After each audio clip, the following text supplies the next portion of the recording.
Mesdames, Messieurs, ouvrons cette édition du Point de l'économie avec l'information relative à la Banque des États de l'Afrique centrale qui a approuvé plusieurs propositions de financement des projets pour les pays de la zone CEMAC.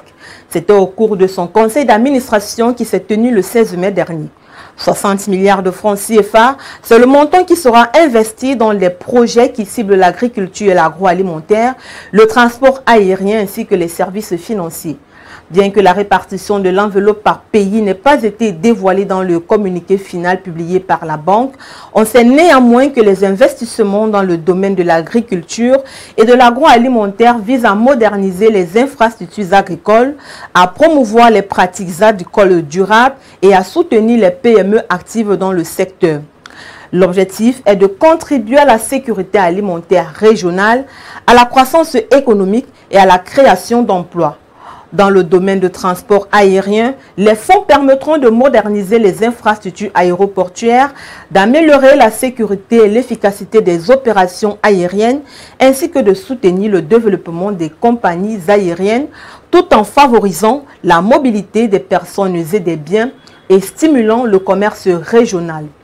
Les services financiers, quant à eux, renforceront l'inclusion financière tout en promouvant l'accès aux services bancaires et à soutenir le développement du secteur financier régional, contribuant ainsi à dynamiser l'activité économique et à encourager l'entrepreneuriat dans la région. Contrairement à l'annonce faite par les syndicats du secteur brassicole, il n'y aura pas d'augmentation des prix des boissons hygiéniques au Cameroun.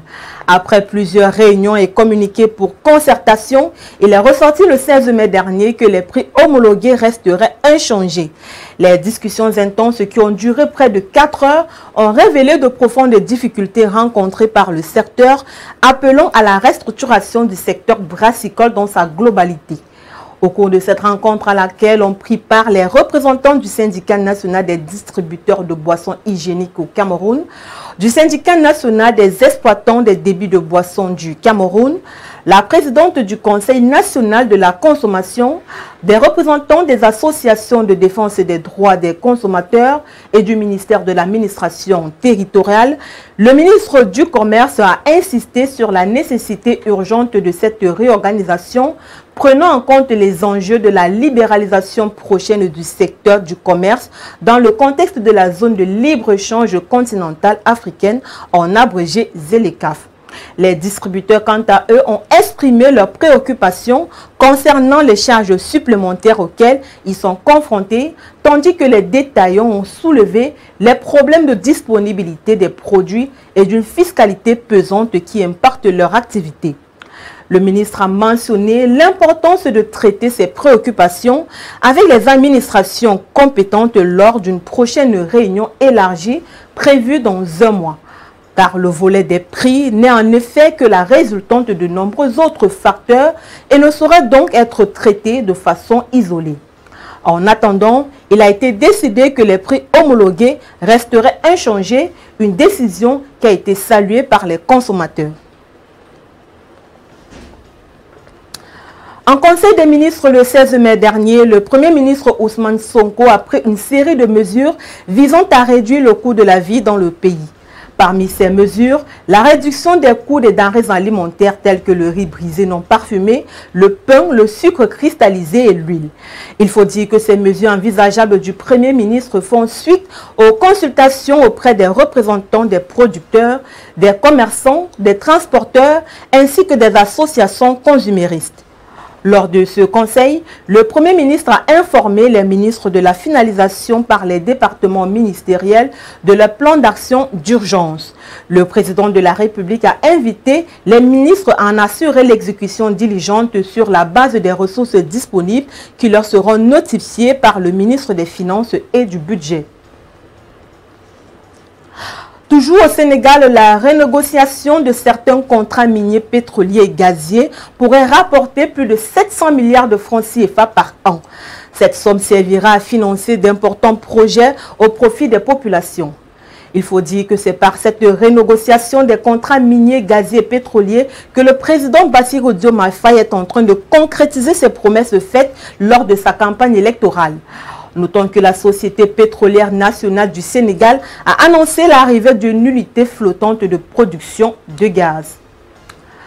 Parlons de production cotonnière avec le Burkina Faso qui veut porter à près de 600 000 tonnes sa production de coton graine au cours de la campagne cotonnière 2024-2025. C'est ce qui ressort du Conseil des ministres qui s'est tenu le 15 mai dernier. Soulignons que le stock annoncé par le gouvernement burkinabé traduirait une hausse de 55% par rapport à la production de 383 144 tonnes réalisée un an plus tôt. Dans les détails, les autorités tablent sur une production de 595 000 tonnes de coton graine conventionnel et 3 250 tonnes de coton biologique. Cette révision optimiste se fonde sur des perspectives de croissance de la surface emblavée à 706 500 hectares. Parlons à présent du président ougandais Yoweri Museveni qui, lors de sa visite d'État à Nairobi au Kenya, en a profité pour signer plusieurs accords avec son homologue William Ruto.